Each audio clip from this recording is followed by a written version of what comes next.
welcome everyone to my first StarCraft 2 cast. We have our Terran player Azure here in the bottom left. And in the top right, we have our Protoss player, MCanning. I've watched one replay of these two before where MCanning actually took the game pretty handily. He is the higher rated player here at 6,000 MMR, and I think MCanning is around 5,800. So we'll see what happens in this second game. See if Azure can come back here. He's of clan Opus V, it looks like. And I'm actually returning to SC2 after a very long hiatus, and I am loving these workers. You know, I have not seen this before. This is like a skin or something. Pretty cool. And as you can see, the Protoss player also has a skin on his workers. And I'm guessing all of the units are going to have skins. Because last game, I noticed the Colossus looked really cool. The Hellions looked fantastic. So I'm a fan. I'm a fan of these new skins and this new artwork. But yeah, standard game so far. We have our gateway going up for the Protoss. Looks like he's going to go and scout our Terran player really quick. I think there's a way I could follow this probe, right? Can I follow this probe? How do I, like, lock onto this probe? I don't even know. We'll figure it out at some point. This is one of my first times trying to record this. It's actually harder than you think to record an SE2 match and commentate on it. You guys should definitely try that. Just do it for fun. All right, our probe's coming here to scout. Standard stuff going on. A Marine being built, actually. I would think that a Terran player would want to get a Reaper out just to kind of get some scouting done. But I guess if he's going for this early command center, he wants to build up units that will be, you know, more worthwhile in the long run. And then he can go ahead and get that factory out right away. Because as we know, the Reaper does cost 50 gas, so it will delay your factory. And you know, now that I think about that, the Reaper costing 50 gas is quite a bit. Because if you're on 1 gas, that's going to delay your factory out by quite a bit, you know. Let's go ahead and look at the resources tab just so we can kind of keep up and see who's ahead while the game goes on. Terran player sending out this SCV, kind of interestingly. I guess he kind of wants to scout and make sure that, you know, nothing fishy's going on. Or does he want to build something here? Proxy starport, maybe? Maybe a cloaked banshee? Oh, this is definitely a proxy starport. Come on, just build it. Let's look at, yep. Proxy starport. And then he should be able to build that tech lab attached to it. And build that banshee out. Probably grabs cloak first. And then sends out the Banshee, because there's no point in having the Banshee without Cloak, I don't think. And, okay, Adept coming in, maybe he can get some scouting done, but obviously he's going to lift up the supply depot. Pretty standard stuff. You see this almost every PVT, that the Adept comes in, tries to run up this ramp, but just can't do it. So, I guess it works sometimes, and it's good to just attempt it to keep your Terran players in check. Oh, Adept's coming here to scout. Sees the SCV. Has to know something's going on. Let's look at the perspective of the Protoss player. And there's that scout of the starport. He's actually building a Liberator, actually. Okay. So, not a Banshee like I thought. That's interesting. But it has been scouted, so how will the Protoss player respond? He's going to, you know, position his Stalker over here and kind of deny this Liberator. I wonder if he'll cancel this Liberator. We'll just have to see. And meanwhile, Hellions are at the front, but we have our Adept here with the shield batteries, so these Hellions won't get much done, but they can kind of drain the energy on this, which will be nice. All right, Warp Gate coming out. And let's see, will he warp in more Stalkers up here? He's actually killing his own Stalker. That's interesting. Don't think that was supposed to happen. But yeah, here comes the Liberator, and with this Stalker being low HP, oh, he can just kind of get out of this circle here. Interesting. If I were him, I guess it would have been better to cancel the Liberator. Just because since it's been scouted, what is the point of continuing that play? But I don't know. Okay, so the Protoss player and the Terran player are pretty much at the same supply. Let's check out how many units they have. The Terran players are at 38 SCVs. The Protoss is at 46 probes. And the Protoss is also taking this third Nexus.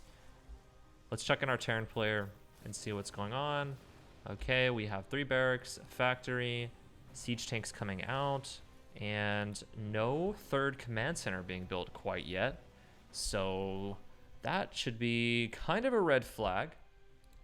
Starport is flying back here. But I wonder if the Terran player is going to go for some sort of all-in play on 2 bases. Just because he is a little bit behind from that early play, but not by much. But he's definitely falling further behind the faster this Nexus builds. So I'm thinking that the Terran player will try to go for some sort of 2 base all-in. He has 3 barracks, a factory, and he's currently building a reactor on the starport. So probably plans to pump out some medevacs to go along with this army and maybe go for like a 2 base timing. So hopefully he can take out this 3rd base and then maybe build a 3rd of his own. That would be nice. Or just win the game. But, you know, our Protoss player is looking fairly strong. He has the Immortal out, which is great for countering these siege tanks. And I think he'll be able to really hold this, to be honest. Disruptors are coming out. But I think the Terran pretty much is in a position where he has to go all in here. I wonder if an SCV pull will be likely. He is oversaturated at this base. He is oversaturated here. He does have plenty of SCVs that he can pull. And yeah, these Hellions are going to get sniped here if they don't run away. Okay, I guess he's just going to lose the Hellions. But here's what I was talking about. Here comes this push. Double siege tank. So we have 4 siege tanks for the Terran, and we have 1 Immortal for the Protoss to kind of counter that. 2 disruptors. And here comes the SCVs as well. Yeah, I just saw that. The SCVs are coming out. So yeah, this all makes sense. The Terran's going to go for a timing push here, bringing out even more SCVs. And yeah, as the Protoss player becomes aware of this, let's see how he responds. And we'll kind of pay attention to this mini-map down here. Looks like he wants to go for this 3rd base, and he's seeing the army now. He has his probe position scouting here. The Terran player's not even checking the watchtower at all. So that's okay. What is the Protoss player going to do to respond? He has Disruptor, so a few Disruptor hits can be quite good here. Let's kind of zoom out so we can really see what's going on. Okay, Protoss player's actually kind of being poking and aggressive, maybe trying to get some good hits, trying to actually delay the Terran player from pushing in, because the longer he can delay this push, the more units he can warp in. He really just needs more time here. And oh, that's a really good Disruptor hit. Kills like 10 Marines in 1 shot there for basically free. Force fields are in. He probably should snipe these rocks right here so that he can... Oh, and he just GG's. Okay. Interesting, yeah. Oh, and meanwhile, we see this Dark Templar over here at the natural that pretty much killed the rest of the probes that were there. I don't even know if there were that many probes, but yeah, it only has 3 kills. So yeah, just kind of you know, analyzing what just happened there. Basically, I think the Terran player kind of felt behind after the initial harassment failed. Remember the starport being over here, him building the Liberator, probably hoping to do more damage, and then just getting completely shut down. He got maybe 1 or 2 probe kills. And Liberators aren't, you know, super cheap. So I think when you feel kind of behind like that, you're just like, screw it, I'll send all my SCVs in and just try to win the game. This seems like a common tactic for Terran players to do, but the Protoss was not having it. I mean, he had a full 3rd base, saturated with probes, and cannons up, a pretty good army. He had 3 disruptors, which are so good against these units. They just one-shot everything. So if you get good disruptor hits, you can pretty much just win the game. I think in this position, the Terran player probably should just have slowed the game down, not went all in, and started to build that command center as soon as he was scouted here. Cancel the Liberator, send the starport back, play a slow game from behind, try to do some harassment to gain some advantage, and just work your way back into the game. No need to all in. But I do understand that frustration at the same time. StarCraft is a emotional game, and sometimes, you just want to get it over with in a sense, and it might depend on how well you were playing earlier in that day. You may just be frustrated. So yeah, that's my analysis of this game. Thanks for watching, guys. I appreciate it.